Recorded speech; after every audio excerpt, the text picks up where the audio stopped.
और वहीं भारतीय जनता पार्टी 4 में से 3 राज्यों में प्रचंड जीत से पूरी तरह से गदगद है। हालांकि इस जीत ने 2024 के लोकसभा फाइनल से पहले भले ही बीजेपी को आत्मविश्वास से भर दिया हो, लेकिन इस बार बीजेपी ने इन 3 राज्यों के लिए सीएम फेस भी अब तक नहीं बताए थे। वहीं विधानसभा चुनाव के नतीजों के बाद अब यह सवाल उठ रहा है कि इन 3 राज्यों में आखिर सीएम कौन बनेगा। मोदी लहर पर सवार होकर बीजेपी ने राजस्थान, मध्य प्रदेश और छत्तीसगढ़ में बड़ी जीत दर्ज कर ली है। मध्य प्रदेश में जहां बीजेपी ने सत्ता में वापसी की है, वहीं राजस्थान और छत्तीसगढ़ में कांग्रेस को सत्ता से बेदखल किया है। वहीं कांग्रेस ने तेलंगाना में बीआरएस को कुर्सी से उतार दिया है। नतीजों के बाद अब बीजेपी में नई दौड़ शुरू हो गई है।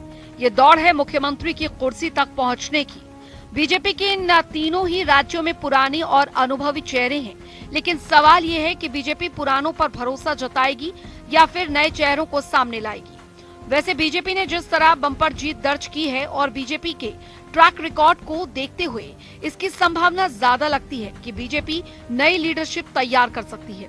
बीजेपी का केंद्रीय नेतृत्व हमेशा ही नए और युवाओं को जिम्मेदारी देने की बात करता रहा है। वहीं तेलंगाना में कांग्रेस का चेहरा कौन होगा, सवाल ये भी है। राजस्थान में बीजेपी को स्पष्ट बहुमत मिला है। यहाँ भी पार्टी ने मध्य प्रदेश की तरह सीएम चेहरा घोषित नहीं किया था। इसके अलावा कई केंद्रीय मंत्रियों और सांसदों को चुनाव मैदान में उतारा था। बीजेपी का ये दाव सफल होते दिख रहा है। हालांकि राजस्थान में सीएम कौन होगा, बीजेपी की जीत के बाद यही सबसे बड़ा सवाल है। राजस्थान में बीजेपी को स्पष्ट बहुमत मिला। राजस्थान में सीएम रेस में वसुंधरा राजे सबसे आगे। सीएम रेस में सांसद दिया कुमारी, सीपी जोशी, ओम बिरला, भूपेंद्र यादव, गजेंद्र सिंह शेखावत और अलवर से सांसद बाबा बालकनाथ का भी नाम शामिल है। उनको सपने आ रहे हैं कि जेल जाने के, क्योंकि इन लोगों ने जितना देश के लोगों का पैसा खाया है, उनको ये बुरे बुरे डरावने सपने आ रहे हैं कि तुम्हारा भविष्य खतरे में। अब जनता तुम्हारी कथनी करने को जान चुकी है। तो आया तो सपना जेल जाने का उनका, लेकिन जनता को कुछ बता रहे हैं, आपको कुछ बता रहे हैं, तो ये सब स्पष्ट होता है कि वो लोग कितने डरे हुए हैं कि उनकी जमीन उनके पैरों के नीचे से जमीन खिसक चुकी है। शिवराज सिंह ने टफ पिच पर जगह बनाई और बीजेपी ने मध्य प्रदेश में प्रचंड जीत दर्ज की है। हालांकि बीजेपी ने चुनाव प्रधानमंत्री मोदी के नाम पर लड़ा था। ऐसे में ये बड़ा सवाल है कि जब शिवराज के नाम पर चुनाव नहीं लड़ा गया था, तो क्या बीजेपी उन्हें मुख्यमंत्री बनाएगी? केंद्रीय मंत्री ज्योतिरादित्य सिंधिया, केंद्रीय मंत्री नरेंद्र सिंह तोमर की दावेदारी भी मजबूत।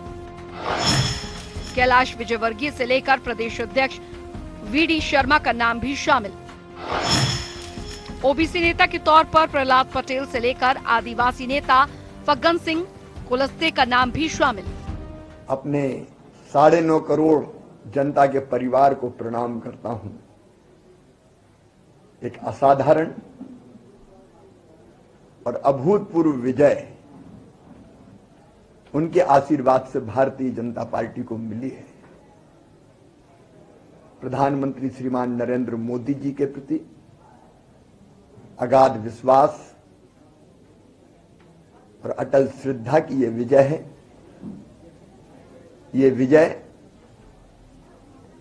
भारतीय जनता पार्टी की डबल इंजन की सरकार ने जो काम किए हैं, मध्य प्रदेश को समृद्ध और विकसित बनाने के लिए, उस विकास की विजय है। ये विजय समाज के हर वर्ग के जो कल्याण के काम किए हैं।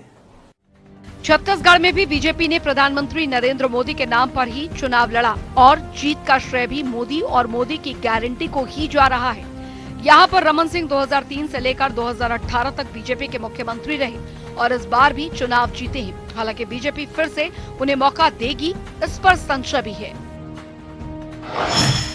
सीएम की कुर्सी की रेस में पूर्व सीएम रमन सिंह, प्रदेश अध्यक्ष अरुण साव का नाम शामिल। सांसद विजय बघेल, सरोज पांडे, ब्रिजमोहन अग्रवाल, रेणुका सिंह और ओपी चौधरी के नाम भी सीएम रेस में शामिल। छत्तीसगढ़ में अब हम सबके सामने एक ही मुद्दा बाकी है कि जो हमने घोषणा पत्र जारी किया है और मोदी जी की गारंटी के बारे में जो बात कही है, अब इस नए सरकार में जो भी मुखिया बनेगा या सरकार के मंत्रिमंडल बनेगा, उसके लिए पहली चुनौती यही हम रहेगी कि उन घोषणा पत्र का क्रियान्वयन पहले कैबिनेट से ही निर्णय लेकर आगे बढ़ें। अब जब भारतीय जनता पार्टी ने चुनाव जीत लिया है तो तीनों ही राज्यों में सीएम पद के लिए कई नाम सामने आ रहे हैं। इनमें मध्य प्रदेश में मौजूदा सीएम भले ही शिवराज सिंह चौहान हैं, लेकिन क्या वही अगले सीएम बनेंगे ये साफ नहीं है। राज्य का चुनाव भी बतौर सीएम फेस शिवराज सिंह चौहान नहीं लड़ा गया था। ठीक इसी तरह राजस्थान का चुनाव जीतने के बाद वहां भी बीजेपी के लिए यही अगला टास्क है कि सीएम किसे बनाया जाए जिससे सभी राजनीतिक समीकरण सधे रहें। छत्तीसगढ़ में भी रमन सिंह और उनके अलावा कई नाम हैं जो सीएम पद की रेस में आगे हैं, लेकिन इनमें से किसी के नाम पर चुनाव नहीं लड़ा गया है। हालांकि हर बार बीजेपी अपने फैसलों से चौंकाती जरूर आई है।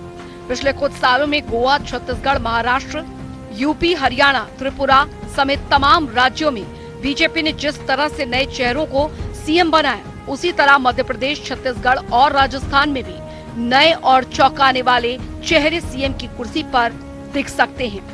न्यूज डेस्क, जनता टीवी।